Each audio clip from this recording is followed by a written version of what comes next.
السلام علیکم ورحمت الله وبرکاتو. ملګرو امید لرم چې تاسو به ټول روغ او جوړ وئ.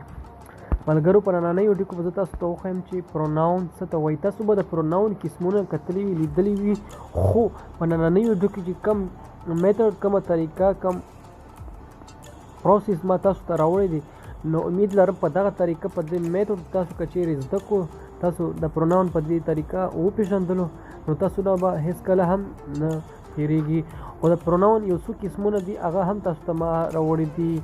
که چیرې تاسو هغه قسمونه ونه پېژنئ، نو تاسو ته به ډېر مشکلات پېښېدی شي. که تاسو غواړئ او که انګلیش سره مې شوق وي، نو بیا چې کوم قسمونه دي د پروناون، هغه تاسو لازم زده کړئ. اوس راځو د ویډیو په طرف، ویډیو شروع کوو.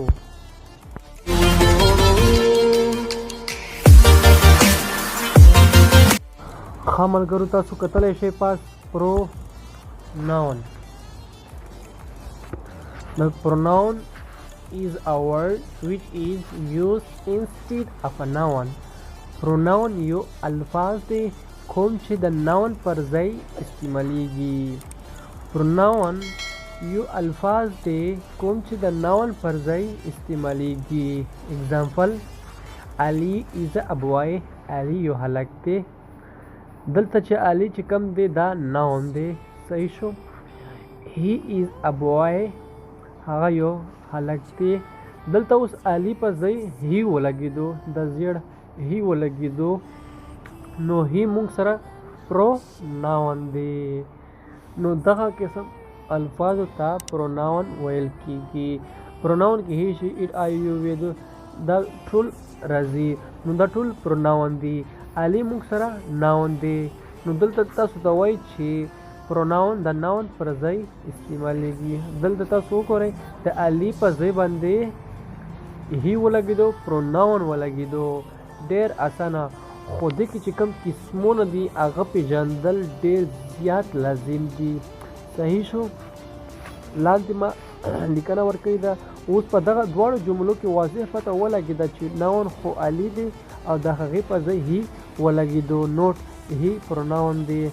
د دې مقصد یې ورکړی دی. صحیح شو. ښه ملګرو، تاسو اوس کتلی شئ kinds of pronoun. د پروناون قسمونه. پرسنل پروناون.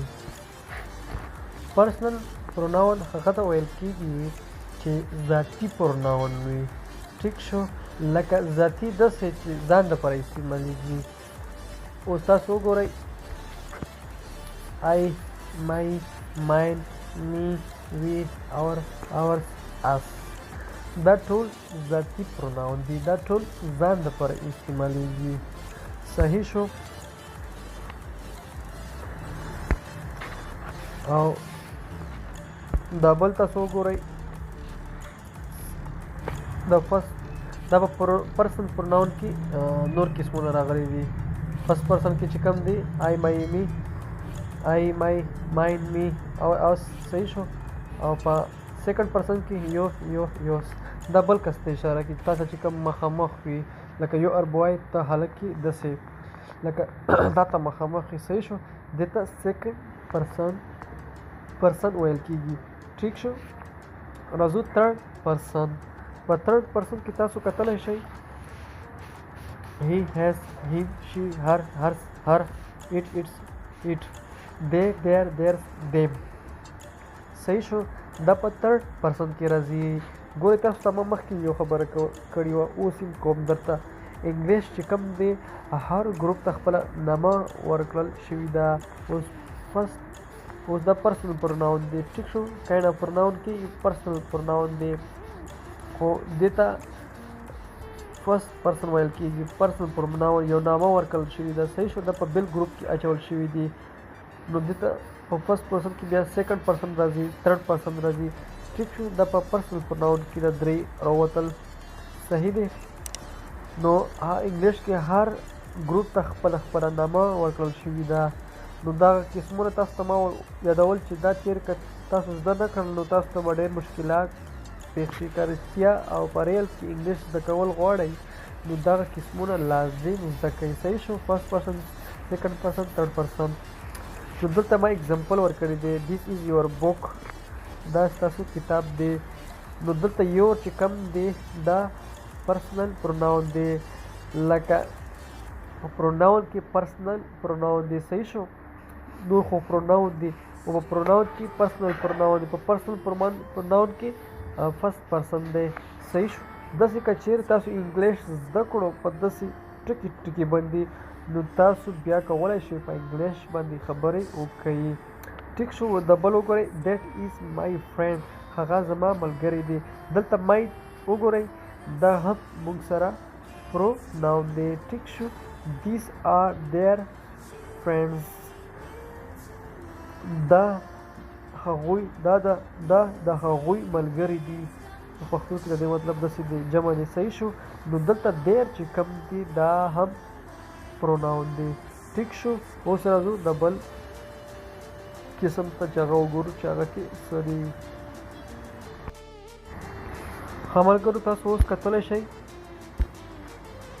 ډسټریبیوټیو پروناون صحیح شو. each, ether, neither, everyone, any, none, no one, etc. صحیح شو. ډسټریبیوټیو پروناون په دې کې هم همدغه راځي لکه everyone, any داسې نور زیات صحیح شو. نو دې ته ډسټریبیوټیو پروناون ګروپ ورکړل شوی دی صحیح شو. اگزامپل each of us bought the book وای مونږ هر یو کتاب واغستو صحیح شو. دلته ایچ چې کوم راغلی دی دا ډسټریبیوټیو پروناون دی صحیح شو. دا لکه پروناون دی صحیح شو. او په پروناون کې په دې ګروپ کې دی ډسټریبیوټیو پروناون صحیح شو. او د بل یو کین ډرینک ایتر ټی اور کافي وای تاسو چای یا کافي څښلی شئ صحیح شو. neither of you is faithful وای تاسو وفادار نه یئ صحیح شو. لکه دلته neither او ether چې کوم راغلی دي دې ته ویل کېږي ډسټریبیوټیو پروناون صحیح شو. اوس راځو د بل پارټ ته. ښه دلته تاسو کتلی شئ ډیمانسټریټیو پروناون صحیح شو. ډیمانسټریټیو پروناون و دې کې دیس راځي دیټ راځي دیس راځي دوس راځي صحیح شو. او د دې استعمال څنګه دی this is an apple دا یو معنی ده صحیح شو. دلته دیس چې کوم دی دا ډیمانسټریټیو پروناون دی صحیح شو. ډیمانسټریټیو تاسو به دیس دیټ دیس دوس تاسو ډېر زیات کتلی وي خو دغې الفاظو ته ډیمانسټریټیو پروناون ویل کېږي صحیح شو. دلته د بله جمله وګورئ دیټ از ا بوای هغه یو هلک دی. دلته دیټ ډیمانسټریټیو پروناون دی صحیح شو. دلته د بله وګورئ دیس آر بوایز دا هلکان دي صحیح شو. دلته دیس چې کوم دی ډیمانسټریټیو پروناون دی. د بل وګورئ دوز آر بوایز سوري دلته ما بوایز لیکلی دی مسټیک شوی دی لکه دوز آر بوایز صحیح شو. هغوی هلکان دي صحیح شو. د دې مطلب داسې دی لکه دلته دوست چې کوم دی دا هم ډیمانسټریټیو پروناون دی صحیح شو. ډېر آسان. اوس راځو بل ته ریلیټیو پروناونز ګورو. ریلیټیو پروناون څه ته وایي.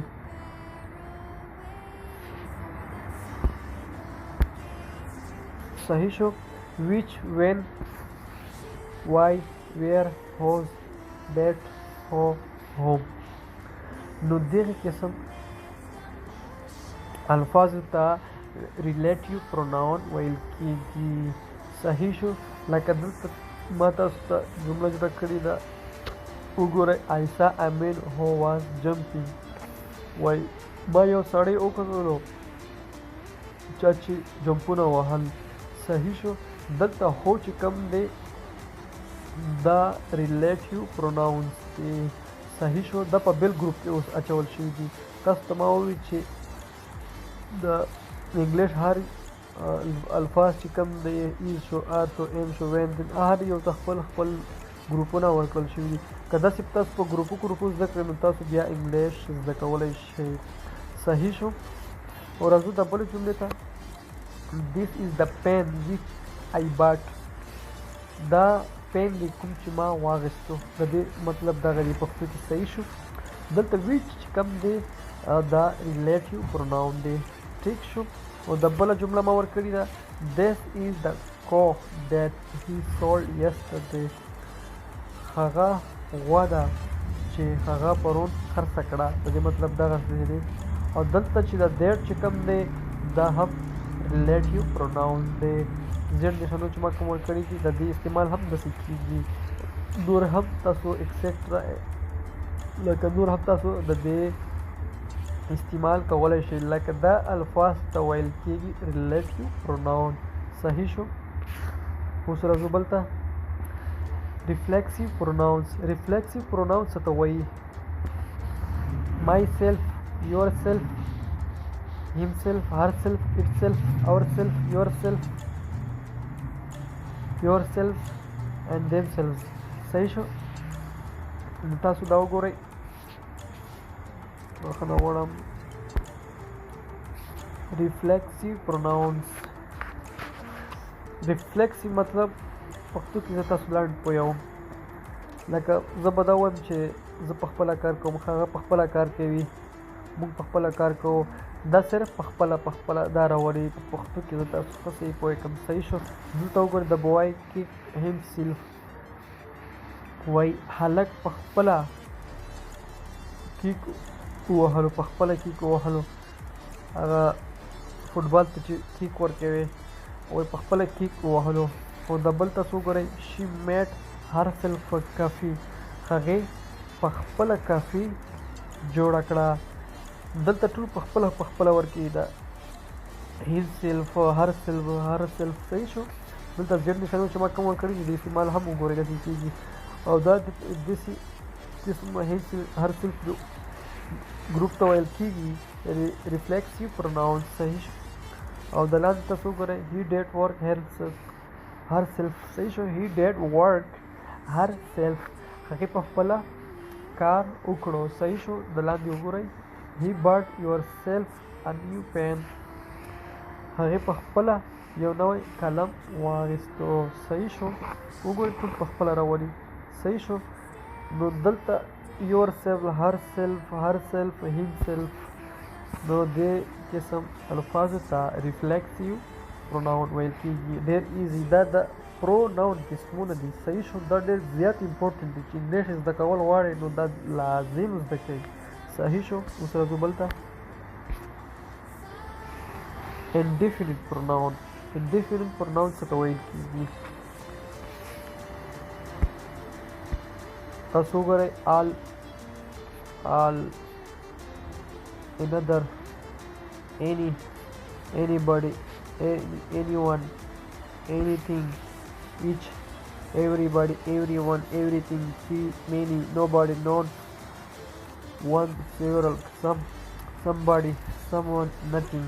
نو داسې قسم الفاظو ته انډیفینټ پروناونس ویل کېږي. صحیح شو. دې ته بل ګروپ ورکړل شوي دی. صحیح شو. اوس اگزامپل مو ورکړی دی. nobody is offered to go out. هیڅوک بهر وتلی نشي. صحیح شو. there is nothing interesting in the book. په کتاب کې څوک هم هیڅ انټرسټینګ نه دی. صحیح شو. no one believe me. په ما څوک باور نه کوي. په ما څوک یقین نه کوي. دلته believe or nothing nobody چې کوم راغل نو د انډیفینټ پروناون شو. everything was ready for the party. پارټي دپاره هر یو تیار و. صحیح شو. دلته everything چې کوم دی نو دا هم انډیفینټ پروناون دی. نو دا قسم الفاظو ته بیا انډیفینټ پروناون ګروپ او نامه ورکړل شوي ده. صحیح شو. اوس راځو بل طرف ته. دا انټریګیټیو پروناونس چې موږ تاسو ته سوالیه. صحیح شو. The other interrogative pronouns the who, what, which, whose, who, why, where, which. The سوري بخښنه غواړم غلط شوي دی رانه دا ما هم لیکلی لکه سوري دا ما ذخیره پرېږدوئ how home صحیح شو. دلته ما اگزامپل هم لاندې ورکړی دی which did you buy تاسو کوم یو واخیستو صحیح شو. نو دلته which چې کوم راغلی دی نو تاسو دا کتلی شئ which دا انټریګیټیو پروناون دی سوالیه نشان سوال یې موږ ته راکړی دی له چا نه سوال موږ ته راکړی دی صحیح شو. د بل وګورئ which sweater did you buy وایي تاسو کوم یو سویټر واخیستو صحیح شو. دلته which هم انټریګیټیو پروناون شو صحیح شو. او د لاندې وګورئ what is the number on the door وایي په دروازه باندې څه نمبر دی صحیح شو. دلته وټ چې کم دی سوال راغلی دی که نه نو دا هم موږ سره انټریګیټیو پروناون شو. او د لاندې وګورئ وټ نمبر اف د هاوس د کور څه نمبر دی صحیح شو. دا هم موږ سره وټ چې کم دی انټریګیټیو پروناون شو. نو دغه اووه قسمونه دي موږ سره راځي په پرسنل سوري په پروناون کې. نو دا اووه قسمونه ډېر زیات لازم دي که دا تاسو په دې ډېر ما تاسو ته څه ووایم په دې طریقه تاسو زده کړئ وپېژنئ که نه نو تاسو بیا داسې فکر وکړئ چې ناون تاسو بیا 100% وپېژندو. خالي داسې نه چې اوس پروناون د ناون پر ځای استعمالېږي داسې صرف مه پېژنئ. په دې کې قسمونه چې کم راځي هغه زده کول هغه پېژندل ډېر زیات لازم دي. که چیرې تاسو انګلیش زده کول غواړئ نو زه تاسو ته د ورورولۍ په نصیحت وایم چې دا قسمونه کم هم دي که نه دا تاسو لازم زده کړئ ځکه چې تاسو لږ مخکې لاړ شئ تاسو بیا خپله پته لګېږي چې دا قسمونه په پروناون کې څومره زیات امپورټنټ دي. تاسو ته مخکې انګلیش زده کول ډېر ایزي کېږي اسان کېږي د دې په ذریعه باندې صحیح شوه. ښه اوس د ناولې ویډیو سر ته ورسېدله او که ویډیو مې چېرته خوښه شوې وي نو مهرباني وکړئ زموږ چینل سبسکرایب کړئ د نورو ویډیوګانو دپاره د الله په امان.